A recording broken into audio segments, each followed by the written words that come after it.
Welcome back to our channel. Sa mga aviation at defense enthusiasts dyan, may exciting tayong balita para sa inyo. Ayon sa mga insider reports at social media hints, mukhang i-reactivate ng Philippine Air Force ang isa na namang fighter squadron, ang legendary 6th Tactical Fighter Squadron aka Cobra, kasabay ng nalalapit na awarding ng panibagong kontrata para sa FA-50 Block 20 light combat aircraft mula South Korea. Let's get into the details. Pero bago tayo magsimula, tandaan natin na ang matatag na Pilipinas ay hindi lang nabubuo sa lakas militar, kundi sa maayos na pamahalaan, paglaban sa korupsyon, pagtanggi sa political fanaticism, at paglaban sa maling impormasyon. Recently, naglabas ng cryptic post ang Max Defense Philippines sa kanilang social media. Ipinakita nito ang isang logo, unmistakable the emblem of the 6th Tactical Fighter Squadron, ang Cobra. Maraming aviation watchers ang mabilis na nakapansin dito, lalo na't may kasamang caption na parang nagbabadya ng pagbabalik. Kasabay nito, lumabas din ang impormasyon na posibleng i-award na ngayong buwan ang kontrata para sa dagdag na batch ng FA-50 Block 20, ang upgraded version ng light fighter na backbone ngayon ng ating Air Force.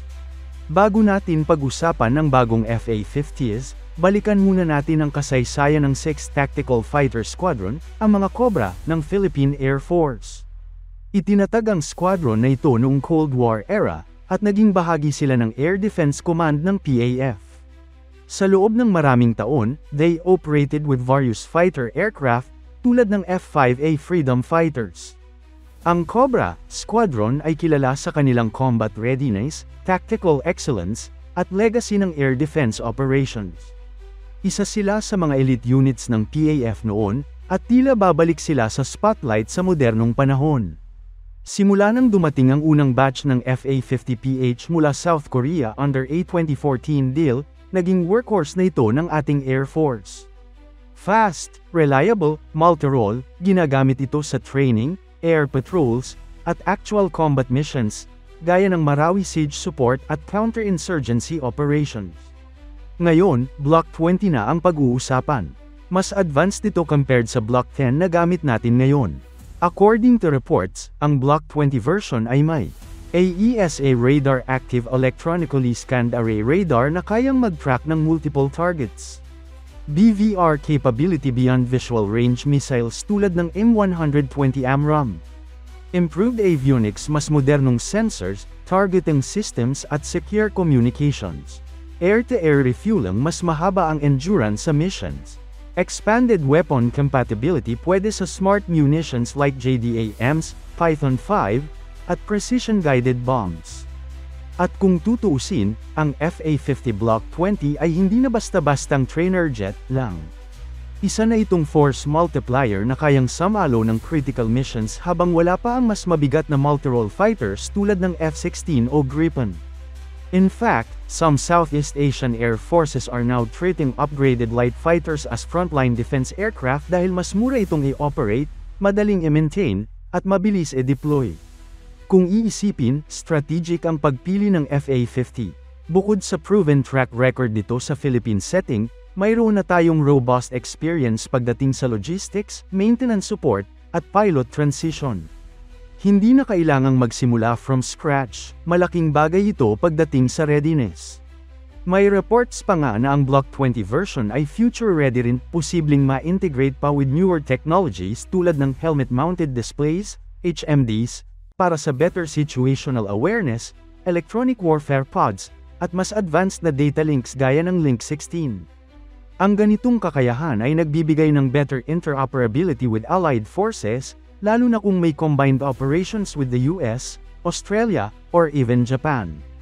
At kung isasama rin natin sa plano ang expansion ng air defense coverage, maaaring ilagay ang mga bagong FA-50 Block 20 hindi lang sa Basa Air Base kundi pati na rin sa strategic locations tulad ng Lalo Airport sa Cagayan, San Vicente in Palawan, or kahit sa bagong airstrips na i-develop under EDCA sites.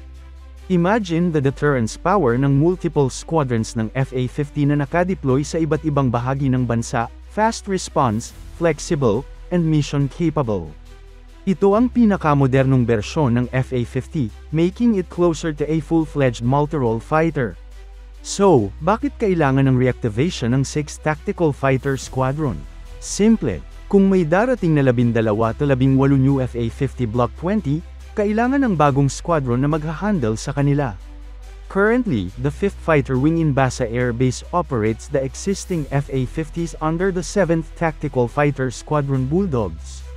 Sa pag-revive ng 6th TFS Cobra, may isa pang full-strength tactical unit na pwedeng ma-deploy para sa various missions, whether for territorial defense, maritime patrols over the West Philippine Sea, or joint training with allies like the US, Japan, and Australia.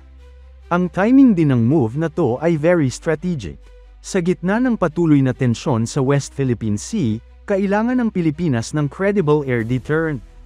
Habang inaantay pa ang final selection sa multi-role fighter acquisition project between the F-16 and Gripen, itong FA-50 Block 20 ay interim solution na capable na agad.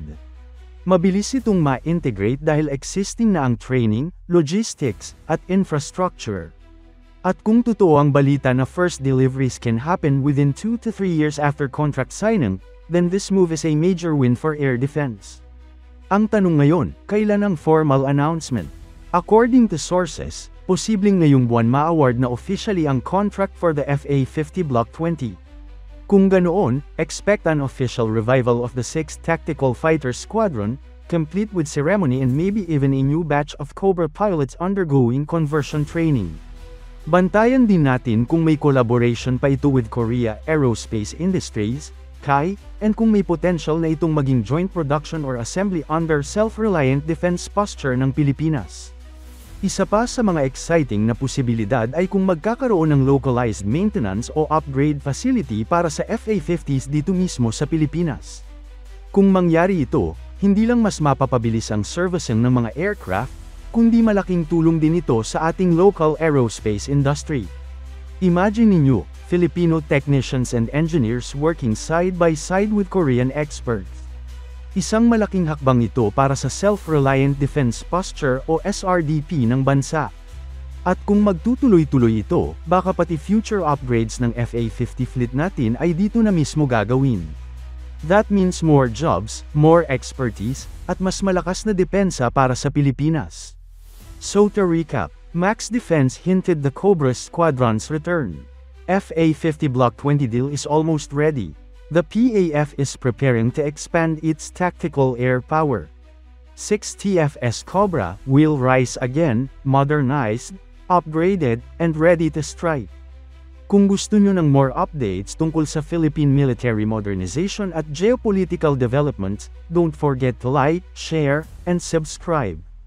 E-comment nyo rin, ano sa tingin nyo ang susunod na squadron na possible i-reactivate?